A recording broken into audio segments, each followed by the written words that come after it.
Cuéntenos qué es lo que ustedes han podido averiguar y cuál es su opinión a futuro de lo que pudiera ocurrir en Cuba ahora que regresa el nombre de Cuba a la lista de países del terrorismo.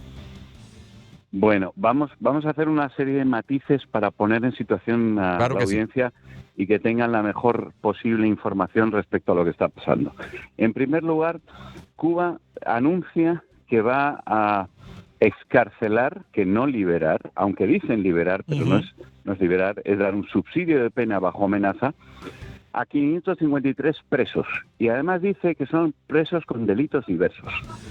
¿Por qué da esa cifra? Pues lo vamos a ver, pero vamos a ver todo el juego maquiavélico. De esos 553, hasta la fecha, se han excarcelado que nosotros tengamos en Prisoners Defenders, se han excarcelado 184 y tenemos otros 20 en estudio. Es decir, que pienso que más o menos llegaremos a una excarcelación de 200. El día anterior a todas las excarcelaciones se producían llamando a los familiares el día anterior a que los excarcelaban. El día anterior a la nueva medida de Trump con respecto a incluirles en la lista del terrorismo, de países que fomentan o no colaboran con la lucha contra el terrorismo, ese día anterior excarcelaron a unas personas, pero ese día no llamaron a ninguna familia para el día siguiente. Y luego vino la medida de Trump al día siguiente. Es decir, ellos ya habían calendarizado que cuando llegase Trump y cuando estuviera en la presidencia, iban a frenar. Y así lo hicieron. Con lo cual no hay una relación entre salida de la lista o entrada en la lista de nuevo y las excarcelaciones, sino que ellos lo hicieron de antemano, ¿no? Ahora, ¿qué ha pasado con nosotros hasta los 553? Que hemos detectado que junto con los presos políticos han salido delincuentes comunes con la misma medida de gracia. Con lo cual, ¿por qué nombrar 553? Pues os lo voy a decir. Porque las organizaciones de derechos humanos hemos publicado que son 550 aproximadamente, unos han dicho 554, otros 549, otros 550, que son los del 11J que todavía estaban en prisión. El régimen cubano ha tomado ese dato y ha dicho, mira, junto con los 200 que hemos negociado con la Iglesia, o los que sea, vamos a meter presos comunes hasta esta cifra para hacer creer a la gente que vamos a liberar a los del 11J y ganar, digamos, mediáticamente el hecho de que el régimen cubano libera 553 del 11J. Falso. Es decir, estamos en un juego de ajedrez entre el gobierno de Cuba y la administración Trump ahora, y estamos entre un juego macabro entre el gobierno de Cuba y su pueblo al que está destruyendo.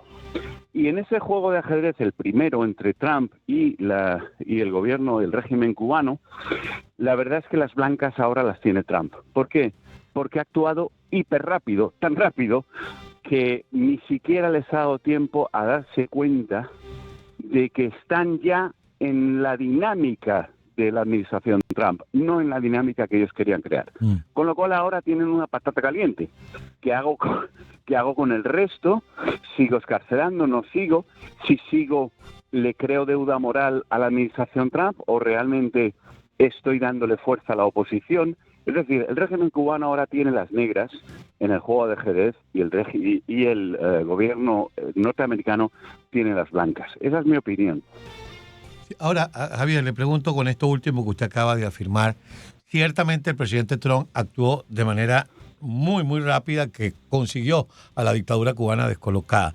Ahora, ¿usted cree que de pronto piensa que si sigue liberando va a entrar en una deuda moral con Trump? ¿Usted cree que esta gente pueda pensar en que Donald Trump va a devolver algo a cambio de que ellos sigan excarcelando, porque ese es realmente el término a utilizar? ¿Usted cree que ellos puedan pensar eso? Es decir, que queden en deuda, que quede en deuda Donald Trump porque ellos sigan excarcelando prisioneros. No, ese es del abanico de pensamientos que puede tener el régimen. Oye, liberamos y entonces creamos tensión para que... Porque el régimen, sus actitudes, sus acciones están siendo las acciones de alguien que está desesperado, tomando decisiones para ver cómo puede hacer más daño para mantenerse más tiempo en el poder.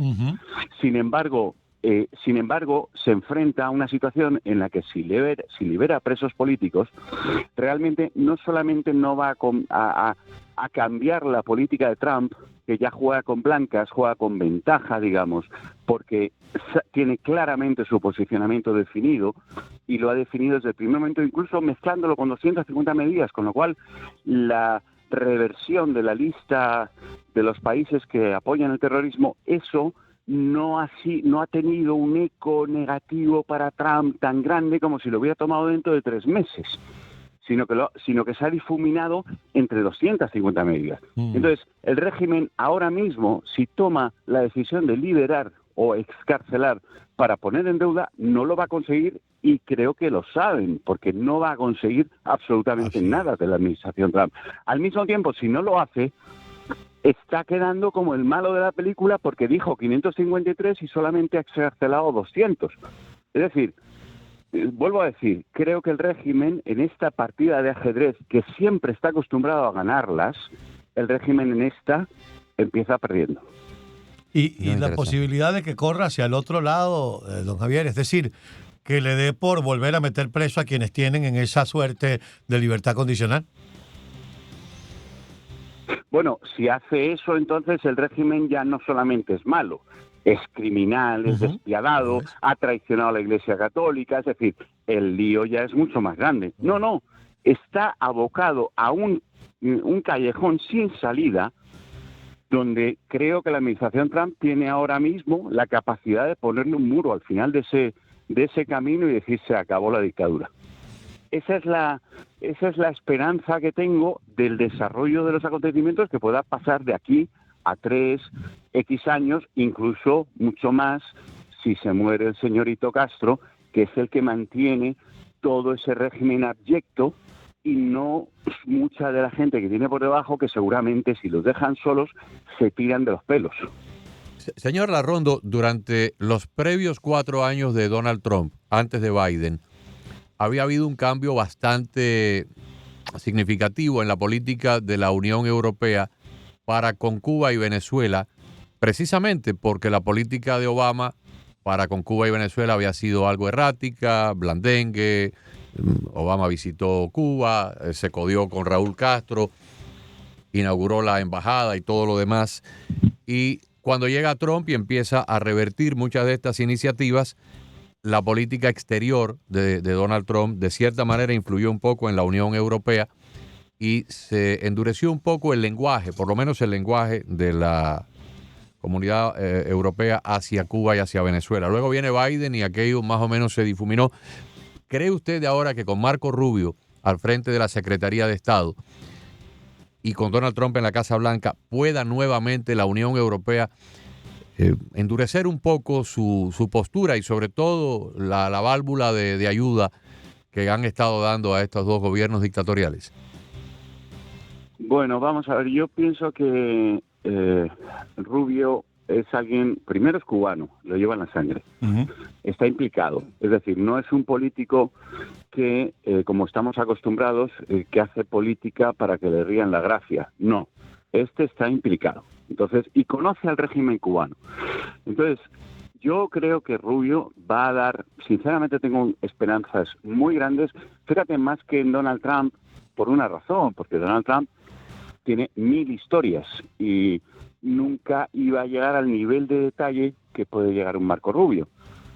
Entonces, el nivel de detalle al que pueda llegar Marco Rubio para atarle, para apretarle las tuercas al régimen, puede llegar, si actúa con la inteligencia y el patriotismo y la implicación, puede llegar hasta el punto de conseguir que la Unión Europea pire su política gracias a que él haga ciertas cosas de cierta manera. Es decir, al final está mucho más implicado en hacer cosas efectivas porque es su patria que en que le rían la gracia el electorado. Y eso me da mucha esperanza, con el conocimiento que tiene de cómo es el régimen, a que pueda tomar las decisiones correctas. Ahora, esto es un juego de ajedrez entre un criminal y una persona que tiene que seguir las leyes y el orden. Claro. Y claro, el que sigue las leyes y el orden siempre juega con un poco de desventaja, pero al mismo tiempo tienes la potencia de los Estados Unidos. Entonces, tengo esperanza de que en estos años que vienen sí que tengamos un cambio radical de lo que está pasando en Cuba y por eso lucho. O sea, esa esperanza la he tenido desde chiquito, pero nunca la he tenido más fuerte que ahora. Qué bueno, qué bueno. Pues muchísimas gracias. Gracias, don Javier. Volveremos a conversar pronto. Gracias. Lo mejor para usted.